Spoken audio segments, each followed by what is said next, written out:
In one way or another, all military jobs are or have the potential to be dangerous. It's an undeniable truth, though, that some are inevitably more dangerous than others, especially those where exposure to hostile or hazardous working environments is increased. To put a marker on some of these roles, we've compiled a highly debatable list of what constitutes the most dangerous job in the military, including one or two that may possibly surprise you. Who knows? It might even help you decide which career to choose. So, in no particular order, here are 10 of the most dangerous military jobs. 1. Rifleman. Primarily the reserve of infantry units, although additional branches or cap badges, such as the artillery, engineers and cavalry can also fulfill this role. Riflemen act as the literal boots on the ground of any military operation. They are responsible for patrolling, interacting with the local populace and, depending on their tactical guidance, actively engaging in firefights with the enemy. As a result, riflemen often find themselves in vulnerable and extremely dangerous situations. Away from the battlefield, infantrymen and women, females have been permitted to apply for recently closed combat infantry roles in recent years, are also not averse to potential danger. There are numerous documented cases of fatal training accidents, particularly where live ammunition is being used, while the suicide rates of former riflemen, in particular, are notably high. 2. Explosive Ordnance Disposal (EOD) expert. When your job entails dealing with highly volatile and often crudely manufactured explosive devices, then it's not difficult to see why EOD experts are on this list. Every service has its own variant of EOD technicians, but each is subject to the same level of danger. Aside from the incendiary devices that they have to disarm, recover or destroy, they are also exposed to the same small arms and IED threats as everybody else.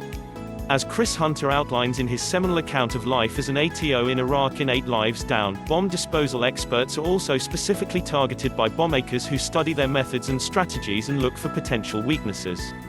Due to the incredibly high, and unsurprising, levels of stress involved in the job, many EOD technicians suffer from burnout or, unfortunately, their luck eventually runs out. Either way, jobs don't come more intense. 3. Forward Observer.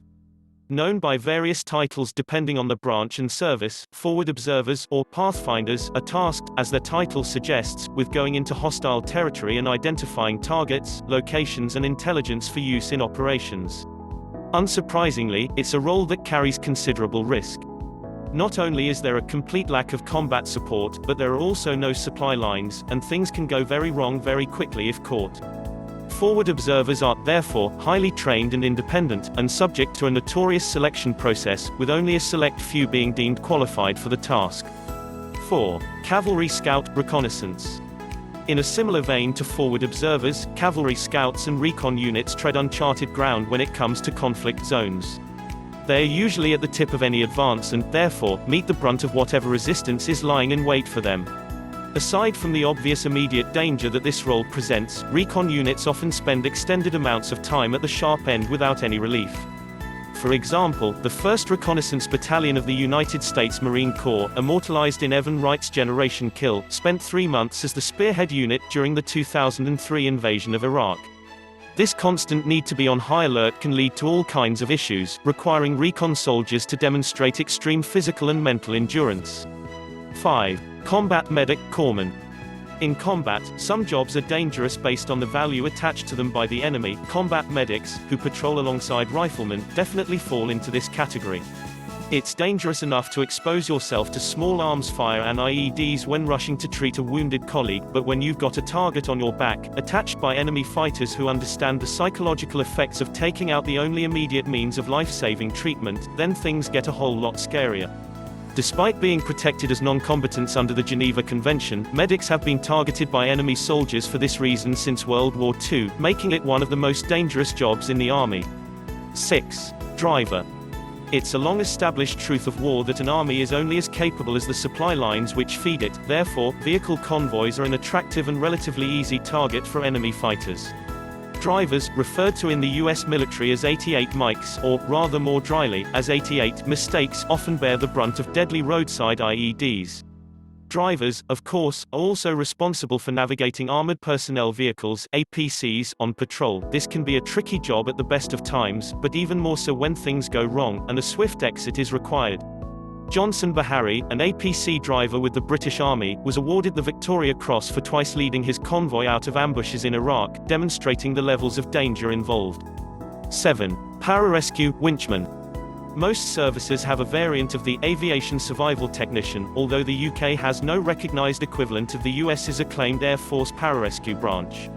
They are tasked with the recovery, rescue and initial medical treatment of personnel in both combat and humanitarian missions. The danger aspect of the job is multiple. On particularly difficult missions, such as locating and rescuing downed personnel from the sea or attending hot conflict zones where the risk of getting shot down is huge, any number of things can go wrong. Whether it's a well-placed RPG hit, the unpredictability of Mother Nature or any of the risks associated with rotary aviation, winchmen and pararescue operatives are subject to a whole cocktail of potentially dangerous ingredients. 8. Combat Engineer. In the military world, combat engineers can sometimes be akin to jacks of all trades. Alongside their construction and engineering roles, they are also the go-to experts on munitions, mines and demolitions, as well as having to fulfill all the other traditional duties of soldiering. Naturally, this can lead to potentially dangerous situations. Engineers are often tasked to build or fix installations in isolated or vulnerable areas, and while, technically, they are meant to be protected, this isn't always the case. Take into account the normal everyday hazards of construction sites and, of course, the dangers associated with playing with explosives, and you start to see why combat engineering isn't all fun and games. 9. Pilot. In any walk of life, being a pilot is potentially dangerous, but when enemy combatants are actively doing everything they can to bring down your aircraft, then the danger levels jump up a notch. To make things even worse, military aircraft can be notoriously difficult to fly. The Eurofighter Typhoon, for instance, has a top speed of 2,495 km per hour, while the Apache helicopter, according to former pilot Ed Macy in his book Apache, requires its pilot's eyes to work independently of each other. When dealing with such complex machinery, it's safe to say that the potential for things to go awry is obvious, meaning that the military only recruits the very best flight cadets. 10. Special Forces Soldier. Although the term Special Forces encompasses a wide array of specialist units, soldiers in units such as the SAS, Navy SEALs and SBS operate on a completely different level to the rest of the military. Most of the time, their presence in certain locations is not publicly available information, with the majority of their missions designed to be high stakes and low collateral. Naturally, when working in such limited numbers and with such little support, operators, as they are often referred to, can find themselves in extremely dangerous situations. Special Forces soldiers possess an amalgam of many of the skills on this list and, therefore, only the most rounded and determined candidates pass the various rigorous selection courses. The selection process for the SAS, for instance, is dangerous in itself, with several candidates having died attempting it. Thanks for watching. Please subscribe for more upcoming videos.